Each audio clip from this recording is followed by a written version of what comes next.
बहुत बड़ी दया होती है मालिक की जब किसी भी शहर में मूल ज्ञान का प्रचार होता है, क्योंकि पवित्र ज्ञान तो युगों युगों से चलता ही आ रहा है संसार में। पवित्र ज्ञान में जितने भी ग्रंथ हैं, वेद, पुराण, गीता, भागवत, कुरान, बाइबल, इंजील, तौरात, ये सब पवित्र ज्ञान है।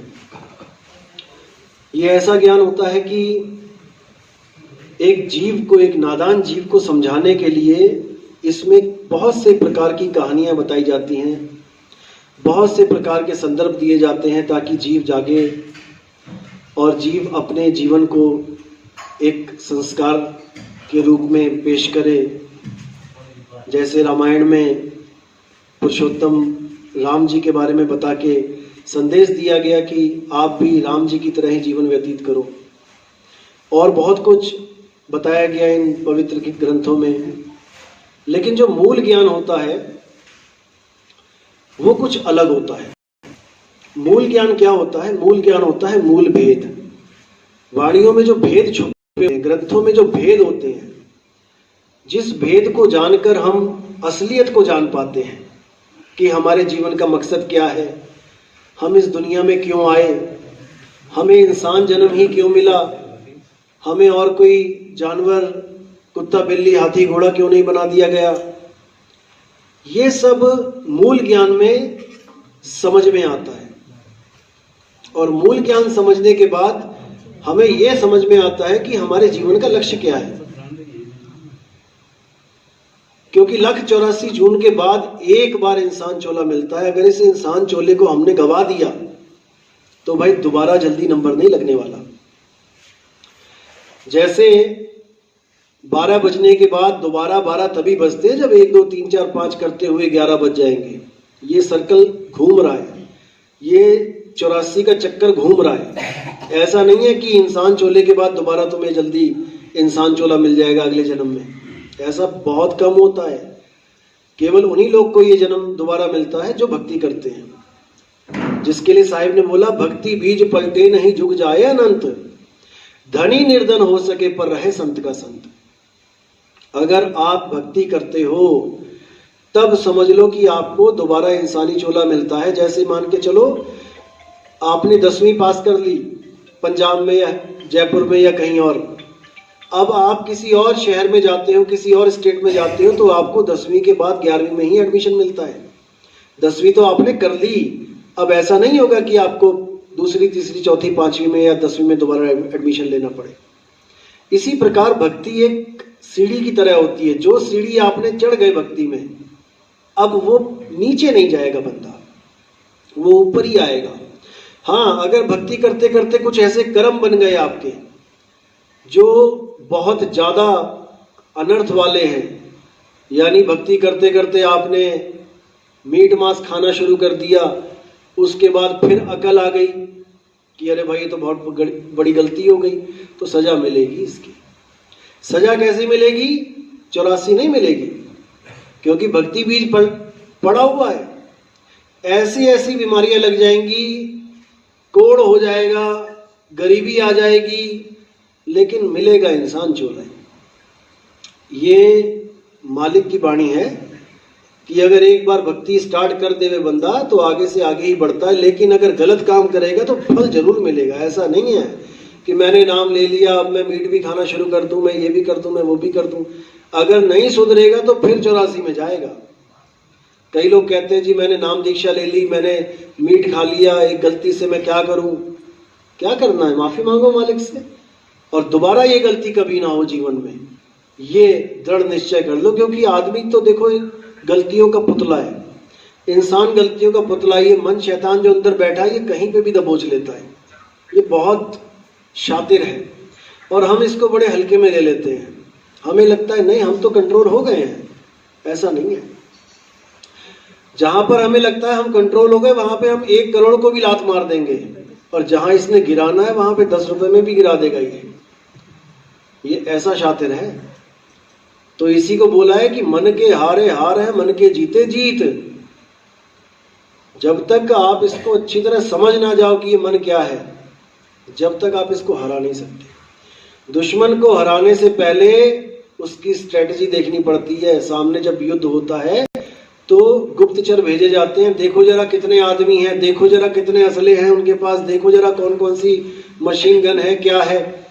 तभी तो लड़ोगे जब उनसे आगे की बात होगी तुम्हारे पास। वो लेके बैठे हैं AK-47 और तुम यहाँ लठ लेके जा रहे हो, क्या करोगे? मरोगे। इसीलिए बोला गया कबीर साहब ने कि इसको परखो मन है क्या। इस मन को देखो, ये कहाँ कहाँ पे षड्यंत्र कर रहा है, कहाँ कहाँ पे ये विचार कर रहा है, क्या क्या विचार लेके आ रहा है। जितने भी तुम्हारे विचार आ रहे हैं ये तुम्हें तुम्हारा मन दे रहा है।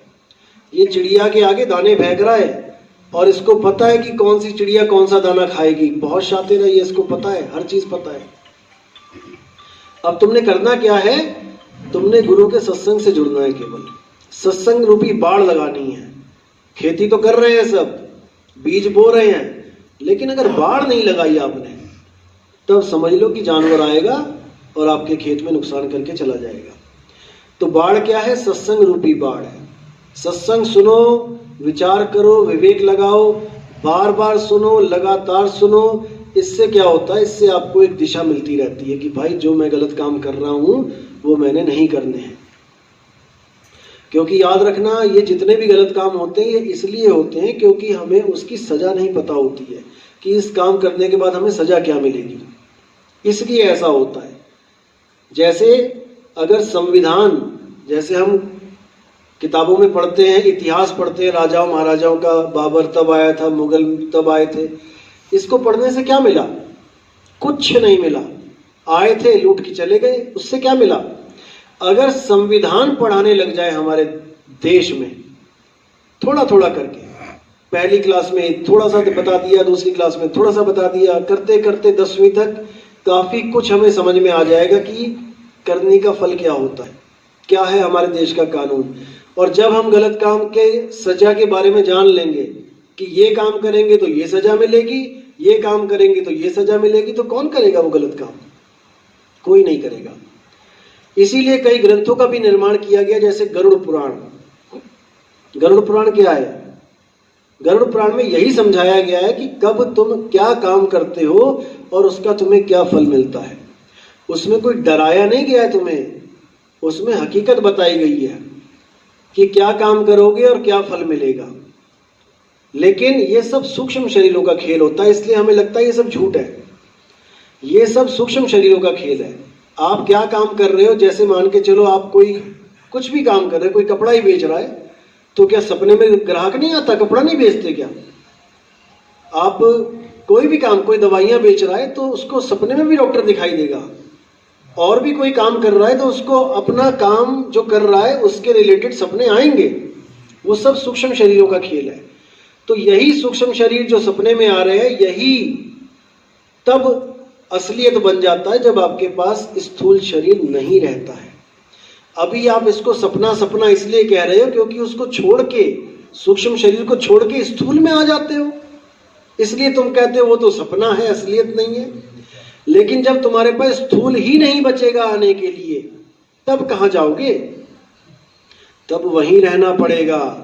और क्या सपनों में क्या मार नहीं पड़ती? सपनों में क्या भूत प्रेत नहीं दिखाई देते? सपनों में क्या नदी नाले नहीं दिखाई देते? सपनों में क्या शेर चीते नहीं दिखाई देते? सब कुछ दिखाई देता है। डरते नहीं हो क्या? डरते भी हो। सांप दौड़ाता है, शेर भगाता है, भागते हो वहां से, उसके बाद भाग के इस शरीर में आ जाते हो। जब आंखें खुलती है तो कहते हो शुक्र है, क्योंकि वहां से भाग के यहां आ गए। लेकिन जब ये नहीं रहेगा फिर कहां भागोगे? फिर तो फंस गए, स्थूल से निकले और सूक्ष्म में फंस गए। अब साहिब क्या कह रहे हैं कि बचना चाहो काल जाल से, चीनो शब्द हमारा, और कहे कबीर अमर कर राखूं, जो निज होए हमारा। ये जितने भी गुरु इस दुनिया के हैं, ये तुम्हें स्थूल से सूक्ष्म में लेके जा रहे हैं।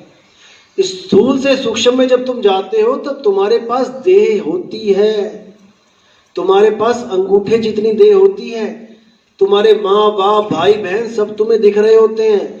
तुम अलख लोक, अगम लोक, अनामी लोक, सतलोक, शिवलोक, ब्रह्मलोक, सारे लोकों में भ्रमण कर रहे होते हो। तुम्हारे पास शरीर होता है, तुम्हें शरीर दिखाई दे रहे होते हैं।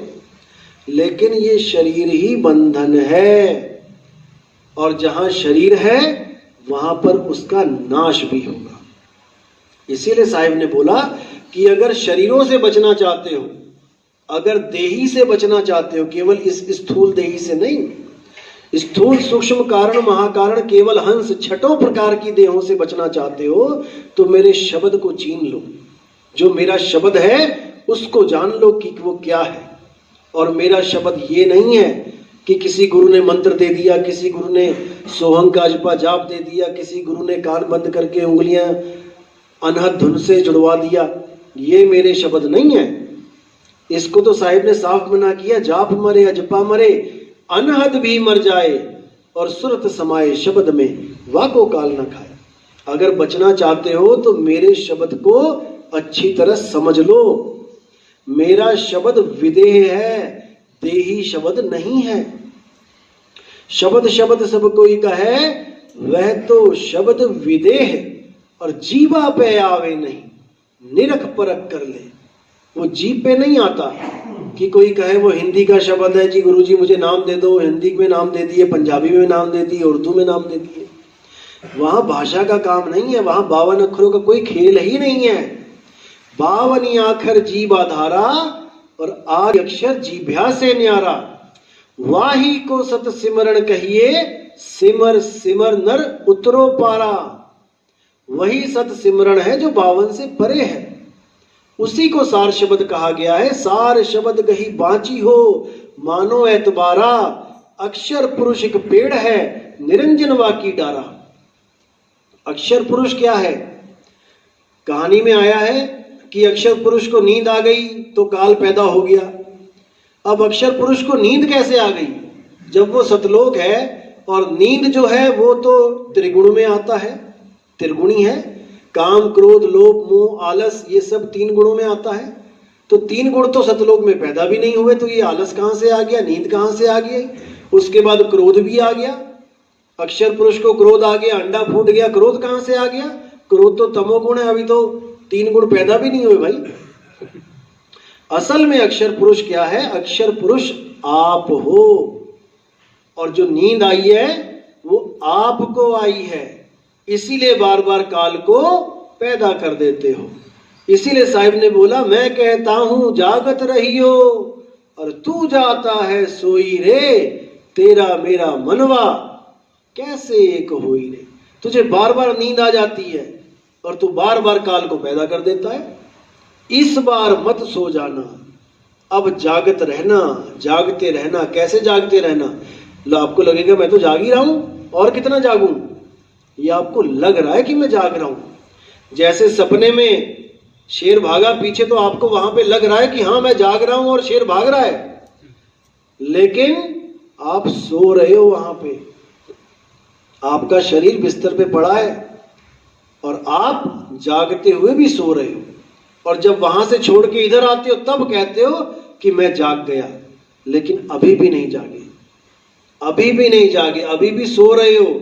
ये सारा सत्संग सपने में चल रहा है, ये सारी कहानी, ये सारी दुनियादारी सपने में चल रही है। जब तुम्हारी मृत्यु होती है तो तुम एक शरीर को छोड़ के, यानी एक सपने को छोड़ के सदा के लिए दूसरे सपने में चले जाते हो। अब इन सपनों से निकलना कैसे है? अब एक अलार्म लगा हुआ है, अब जब वो अलार्म बजेगा और तुम्हारा ध्यान उस अलार्म में लग जाएगा, तो उस अलार्म में इतनी ताकत है कि वो तुम्हारे सपने के अंदर घुस के तुम्हें बाहर निकाल देगा। जब अलार्म बजता है, याद करो, सपने में भी आपको आवाज सुनाई देने लग जाती है अलार्म की। फिर आप एकदम देखते हो सपने में कि यार आवाज कहां से आ रही है, और जब ध्यान लगाते हो सूरत, उस आवाज में एकदम बाहर आ जाते हो। ऐसे ही वो आवाज सदा सदा से हो रही है, लेकिन उस अलार्म की तरफ हमारा ध्यान ही नहीं है। बस साहिब इतना ही समझा रहे हैं, सूरत फंसी संसार में और ता से पड़ गई दूर। सूरत बांध स्थिर करो, आठों पहर हुजूर। आपने सूरत को स्थिर करना है। कहां पे स्थिर करना है? जहां पे वो अलार्म बज रहा है, जहां पर वो बांगे इलाही हो रही है, जहां पर वो बांग हो रही है, आवाज आ रही है, बस आपने वहां पे सूरत रखनी है। बाकी सारा खेल उस आवाज का है। वो जब आप पे दया करेगा वो आपको यहां से निकाल लेगा। जब उसको लगेगा कि हाँ भाई ये लायक हो गया है यहां से निकलने के, वो अपने आप दया करेगा। जैसे किसी पिता का कोई पुत्र है, जब तक छोटा होता है तब तक वो उसके हाथ में हीरा नहीं देता। 8-10 साल के बच्चे के हाथ में या 5-7 साल के 2 साल के बच्चे के हाथ में कोई भी पिता हीरा नहीं देता, भले उसके पास हजारों हीरे पड़े हों। वो इंतजार करता है कि ये बच्चा समझदार हो जाए, 20-22-25 साल का हो जाए, इसको पता लग जाए कि इस हीरे की कीमत क्या है। नहीं तो छोटे बच्चे को हीरा दे दो तो खेलता हुआ नाली में भी फेंक देगा, उसको कुछ फर्क ही नहीं पड़ता, उसको पता ही नहीं है, बोध ही नहीं है। इसी प्रकार जब तक हमारा ध्यान संसार में रहता है ज्यादा, तब तक परमात्मा क्या कहता है कि अभी इसे कदर नहीं है उस हीरे की जो इसको गुरु ने दिया है, अभी इसको खेलने दो, खिलौनों से खेलते रहो। जब उसको समझ में आता है कि भाई ये खिलौने किसी काम के नहीं है, उसके बाद जो लगन लगती है, लगन कब लगती है? जब ठोकर लगती है। ऐसा कोई भी इस दुनिया में संत नहीं है जिसको ठोकर ना लगी हो। ठोकर खाने के बाद ही लोग संत बनते हैं। जैसे गौतम बुद्ध ले लो, ठोकर लगी, सारा राजपाट छोड़ दिया। और आज के संत क्या कर रहे हैं? आज के संत राजपाट इकट्ठा करने में लगे हैं, वो छोड़ के भाग रहे हैं और ये इकट्ठा करने में लगे हैं। दिक्कत ये है क्योंकि किसी को समझ में ही नहीं आ रहा कि हो क्या रहा है। माया खेल रही है, नचा रही है और हम नाचने में लगे हुए हैं। बस करना क्या है? उस मालिक की आवाज पे ध्यान लगाना है। वो मालिक हमेशा हमेशा आपको बुला रहा है और आप इस माया में उलझे पड़े हैं। माँ बाप, भाई बहन, दीन दुनिया जितनी भी है इसी को सत्य मान के बैठे हैं, और जो अपना असली स्वरूप है, अपना असली परमात्मा है, उसकी तरफ कोई भी ध्यान नहीं है। शीशे में खुद को ही देख रहे हैं और उसी को सत्य मान रहे हैं। जैसे स्वान कांच मंदिर में भ्रमते भूख मर्यो, कहे कबीर नल्ली के सुगना, तो है कौन पकड़े। इतनी सी बात है। यही काया ही शरीर है और यही शीशा है।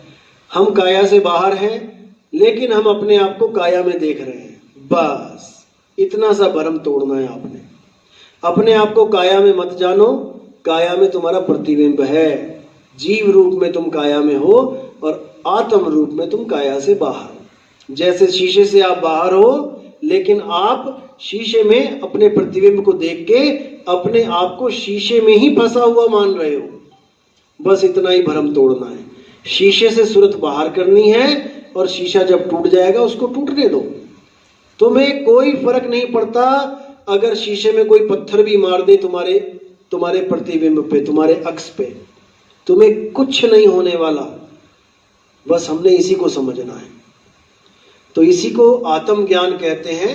देही ज्ञान से हटके आत्मा को जानना है। आत्म ज्ञान बिना नर भटके, कभी मथुरा कभी काशी, और जल में मीन प्यासी, मुझे देखत आवे हांसी। आत्म ज्ञान बिना नर भटके, ना कि मंत्र ज्ञान बिना नर भटके, तंत्र ज्ञान बिना नर भटके, तीर्थ ज्ञान बिना नर भटके। ऐसा कुछ नहीं है। यहाँ पे आत्म ज्ञान की बात चल रही है। आत्म ज्ञान का मतलब है मेरा ज्ञान मुझे स्वयं हो जाए। जैसे आत्म कथा कोई लिखता है तो अपने ही बारे में कथा लिखता है, किसी और की बात थोड़ी नहीं करेगा वो। जब कोई आत्महत्या करता है तो किसी और को गोली थोड़ी नहीं मारेगा, वो खुद को गोली मारेगा, आत्महत्या। इसी प्रकार आत्म ज्ञान यानी मेरा ज्ञान, मुझे मेरा ज्ञान कराने वाला कोई गुरु मिल जाए तो मेरा परमात्मा मुझसे दूर नहीं है। क्यों? क्योंकि परमात्मा कहीं बाहर नहीं है भाई, परमात्मा मेरी आत्मा में वास करता है।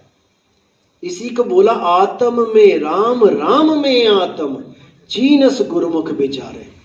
जैसे दूध में घी है और घी को जब आप देखोगे तो घी में ही दूध भी है, दूध के कणों से तो घी बना है। तो दूध में घी है और घी में ही दूध है। लेकिन जिसको नहीं आता दूध में से घी निकालना, वो बेचारा सब कुछ पास होते हुए भी उस मालिक से बहुत दूर है। साहिब का घर दूर है जैसे पेड़ खजूर, और ज्ञानी जन के पास में अज्ञानी से दूर।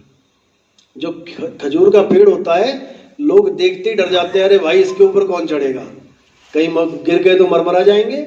लेकिन जो चढ़ना जानता है वो 2 मिनट लगाता है खजूर पे चढ़ के और सारी खजूरें इकट्ठी करके ले आता है, क्योंकि उसको विधि पता लग गई है, उसके गुरु ने उसे विधि बता दी है। बस सारा खेल विधि का है। तो कह रहे हैं गुरु गुरु में भेद है और गुरु गुरु में भाव, सोई गुरु नित बंदिए, जो शब्द बतावे दाव, जो शब्द का दाव बता दे आपको। क्योंकि लास्ट में कुश्ती होगी काल भगवान के साथ, याद रखना, सबकी कुश्ती होगी, आप सब पहलवान हो, और यहां पर केवल दाव नहीं आ रहा है इसलिए हार रहे हो। हर बंदे की जंग होगी काल भगवान से। अब जो दाव सीख लेगा वो तो दे देगा पटकी, और जो दाव नहीं सीख पाएगा वो बेचारा जपता रह जाएगा मंत्र। यानी एक मंत्र एक कुत्ते को भी नहीं भगा सकता। कोई कुत्ता अगर आ जाए आपके सामने, जो मर्जी मंत्र बोल लेना, बड़े से बड़े भगवान का नाम ले लेना, वो दांत लगा के मानेगा। और जो दाव है वो क्या है? वो है डंडा। जब हाथ में डंडा आ गया, अब वो पीछे पीछे भागेगा तुम्हारे, तुमसे डर के। तो कहने का मतलब है कि दाव का खेल है सारा। यहाँ पे हमने दाव सीखना है कि जब काल भगवान आएगा और हमें खींचेगा, यमदूत आएंगे हमें निकालेंगे इस बॉडी में से, तो वो कहां से निकालेंगे और हमने दाव कहां लगाना है। ये 9 दरवाजे हैं, यहां से खींचता है वो, लेकिन जो परमात्मा होता है वो असली दरवाजे में से खींच के अपने अंदर समा लेता है। इसी को बोला मेरे सतगुरु पकड़ी बाह, नहीं तो मैं बह जाता। कहां से बह जाता? कोई नदी नाला थोड़ी नहीं, वहां पे बाढ़ आ गई बह जाता। ये है वो बहने के स्थान, इसी में से मैं बह जाता। लेकिन मेरे गुरु ने ऐसी दया करी, अब मैं नहीं बहूंगा। अब मेरा गुरु चुंबक की तरह मुझे खींच लेगा, और जब वो खींचेगा तब पूरी गारंटी है कि अब मैं बचूंगा। अगर मैं पकड़ने की कोशिश करूंगा तो हाथ छूट सकता है, लेकिन जब वो खींचेगा तो नहीं छूटेगा। इसलिए साहिब ने बोला, लोह चुंबक की प्रीत ज्यों लोह को लेती उठाए, और ऐसा शब्द कबीर का काल से लेती छुड़ाए। काल भगवान से बचना है तो ऐसा शब्द कबीर का, कबीर साहब के लड़ नहीं लगना है, कबीर साहब के शब्द के लड़ लगना है। लोग कबीर साहब की फोटो की पूजा करने लग जाते हैं, कबीर साहब की मूर्तियों की पूजा करने लग जाते हैं कि हमें कबीर साहब बचा लेंगे मूर्ति पूजा करने के बाद। अगर मूर्ति पूजा करने से हम बच गए होते तो कबीर साहब घर घर में मूर्तियां रखवा देते अपनी। लेकिन उन्होंने मूर्ति का खंडन किया है।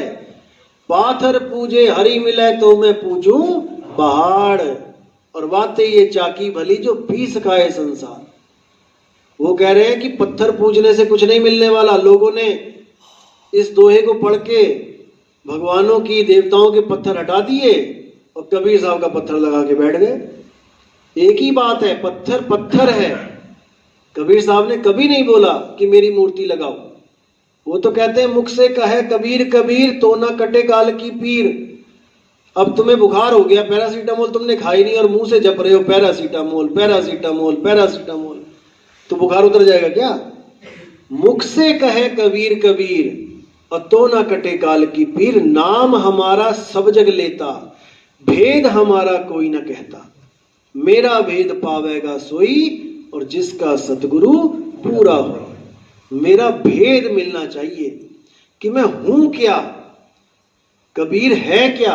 अरे कक्का केवल नाम है और बब्बा ब्रह्म शरीर, रारा सब में रम रहा और वाको नाम कबीर। जो सब में रम रहा है, एक भी ऐसा नहीं है जिसमें वो कबीर नहीं है, वो सब में रम रहा है। ऐसा नहीं है कि गुरुजी में ज्यादा बड़ा वाला कबीर है और तुम्हारे आप में छोटा वाला कबीर है, ऐसा नहीं है भाई। 1000 मोमबत्तियां जल रही हैं, सब में वो रोशनी है, लेकिन उसको जानना पड़ेगा। जैसे दिए के तले अंधेरा होता है, ऐसे ही हम, दिया तो है हमारे पास लेकिन हम अंधेरे में जी रहे हैं। हमने करना क्या है? अंधेरा नीचे है, उजाला ऊपर है। हमने नीचे से ऊपर पहुंचना है केवल। जैसे ऊपर सूरज है, इस वक्त पूरी गर्मी पड़ रही है, लेकिन हम बैठे हैं छत के नीचे और हम क्या कह रहे हैं? सूरज है ही नहीं, सूरज है ही नहीं। अरे सूरज है, लेकिन तुम गलत जगह बैठे हुए हो। ये पौड़ियां चढ़ो, सीढ़ियां चढ़ो और छत पे जाओ और तुम वहां पे देखो, दीदार करो उसके। तो इसीलिए साहिब ने बोला है कि वो दूर नहीं है, वो बिल्कुल करीब है, लेकिन कोई समझ नहीं पा रहा है। ज्यों तिल माही तेल है, ज्यों चकमक में आग, और तेरा साईं तुझ में है, जाग सके तो जाग। तेरा साईं तेरे शरीर में नहीं है कि शरीर को खोजने लग गए कई लोग। कोई त्रिकुटी में खोजने लग गया, कोई नाक पे ध्यान लगाने लग गया, कोई कंठ में लग गया, कोई नाभि पे लग गया, कोई गुदा चक्र पे लग गया, कोई स्वाद चक्र पे लग गया। साहिब ने कहा है तेरा साईं तुझ में है। तो सबसे पहले मुझे यह जानना पड़ेगा कि मैं हूं क्या, क्योंकि मेरा साईं तो मुझ में है ना। तो मैं हूं क्या? मैं शरीर तो नहीं हूं। अब जब मैं शरीर नहीं हूं तो मैं शरीर में खोजूं क्यों? तो साहिब कह रहे हैं संतो तन खोजा मन पाया, मन ही श्रोता मन ही वक्ता, मन ही निरंजन राया। जिसने भी आज तक तन को खोजा है उन्हें केवल मन ही मिला है, क्योंकि तन में ही मन रहता है। तन छूटे मन कहां समाए। कितनी वाणियों में उन्होंने इशारा किया है कि तन में खोजोगे तो मन मिलेगा और आत्मा में खोजोगे तो परमात्मा मिलेगा। इसी को बोला आत्म चीन है परमात्म चीन है, संत कहावे सोए, और यह भेद काया से बाहर बूझे बिरला कोय। अपनी आत्मा को चीनो। आत्मा को कैसे चीनेंगे? बच्चों को स्कूल में भेजते हैं, क्या करते हैं? बच्चा पढ़ के आता है, आंख कहाँ है, कान कहाँ है, बाल कहाँ है, नाक कहाँ है, गला कहाँ है, सारा कुछ सीख के आता है। और हम बच्चे को पूछते भी हैं घर में, आता है कि क्या सिखाया टीचर ने, बेटा आईज कहाँ पे हैं, ईयर कहाँ पे हैं, बाल कहाँ है, सब पूछते हैं। और हम खुश होते हैं कि हमारा बच्चा सब कुछ जान रहा है, उसको ज्ञान हो रहा है, बोध हो रहा है कि कौन सी चीज कहाँ पे है। लेकिन ना तो आज तक किसी माँ बाप ने ये पूछा किसी टीचर से, या टीचर ने किसी बच्चे से, या बच्चे ने कभी अपने माँ बाप से कि आत्मा कहाँ है। ये सवाल आज तक किसी ने नहीं पूछा कि ये आत्मा कहाँ है, क्योंकि आत्मा का किसी को पता ही नहीं है।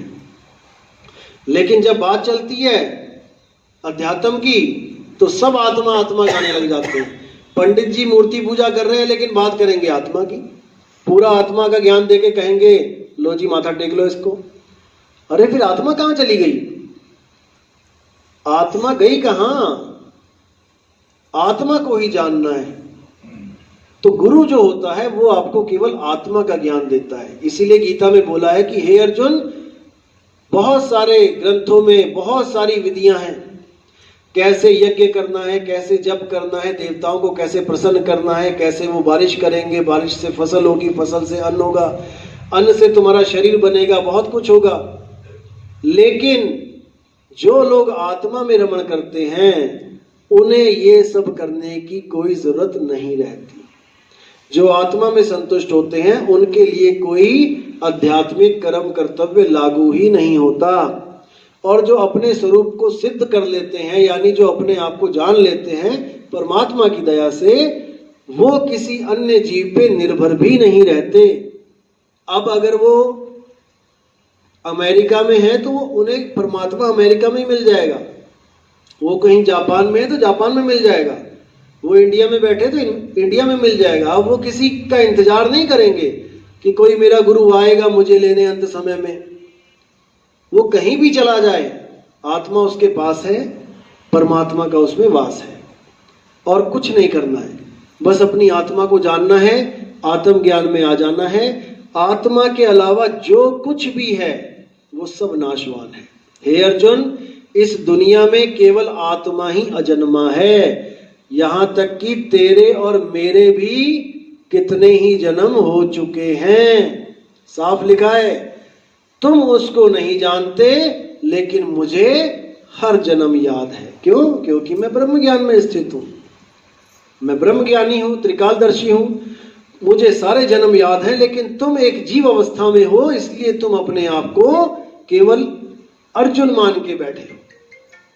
तुम्हें नहीं पता कि तुमने कितने जन्म अभिमन्यु के पिता का रोल कर लिया और कितने जन्म अभिमन्यु ने तुम्हारे पिता का रोल कर लिया। तुम इस बात को नहीं जानते, तुम आज भी अपने आप को केवल अभिमन्यु का पिता ही मान के बैठे हो। इसलिए हे अर्जुन, जितने भी शरीर हैं ये सब नाशवान है। अध्याय 7 में बोला कि जो भी जिसकी पूजा करता है वो उसी के लोक में चला जाता है। अगर आप भूत प्रेतों की पूजा करते हो तो आपको भूत प्रेतों के बीच में ही जन्म लेना पड़ेगा। अगर आप देवी देवताओं की पूजा करते हो तो आपको देवलोक में जाना पड़ेगा, इंद्र के राज में जाना पड़ेगा, जहां पे पता नहीं कब राक्षस अटैक करे और सबको भागना पड़ जाता है। देखो कितना टीवी में दिखाया जाता है, राक्षसों ने कितनी बार स्वर्ग पे आक्रमण किया और जाके त्रिदेवों के पास जाके शरण ली। तो ऐसे ही जो पितरों की पूजा करते हैं वो पितरलोक में चले जाते हैं। हे अर्जुन, ये तीनों ही मुझे कभी प्राप्त नहीं कर सकते, ये मुझ तक नहीं पहुंच सकते। कारण क्या है? क्योंकि ये लोग जो इनकी पूजा करते हैं वो मुझे भी एक आम मनुष्य समझते हैं, आदमी की तरह मेरे स्वरूप को जानते हैं कि मेरी भी 2 आंखें, 2 हाथ, 2 पैर हैं। जो ज्ञानी जन होते हैं असल में वो ही मेरे वास्तविक स्वरूप को जानते हैं कि मैं एक आत्मदेव हूं। और जो ज्ञानी जन मुझे आत्मा करके जानते हैं अंत समय में वो मेरे ही स्वभाव को प्राप्त हो जाते हैं। इसलिए हे अर्जुन, खुद को और मुझको शरीर मत समझो, हम और तुम आत्मदेव हैं। शरीर तो केवल हमारे आत्मा के कपड़े हैं जो एक दिन नष्ट हो जाएंगे। अगर तुम इन लोगों को नहीं मारोगे तब भी ये एक दिन अपने आप मर जाएंगे।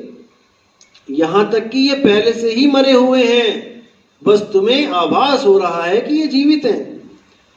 इसलिए हे अर्जुन, केवल और केवल आत्मा का साक्षात्कार करना चाहिए। और कैसे करना चाहिए? अध्याय 4 34वां श्लोक, कि उस गुरु की शरण में जाओ जो गुरु अपने स्वरूप को सिद्ध कर चुका है, यानी जो अपने स्वरूप को जान चुका है। परमात्मा की दया से जिसने अपने स्वरूप को जान लिया है, केवल वो ही तुम्हें तुम्हारे नकली स्वरूप से अलग कर सकता है, तुम्हें तुम्हारे शरीर से अलग आत्मा की अवस्था का ज्ञान दे सकता है।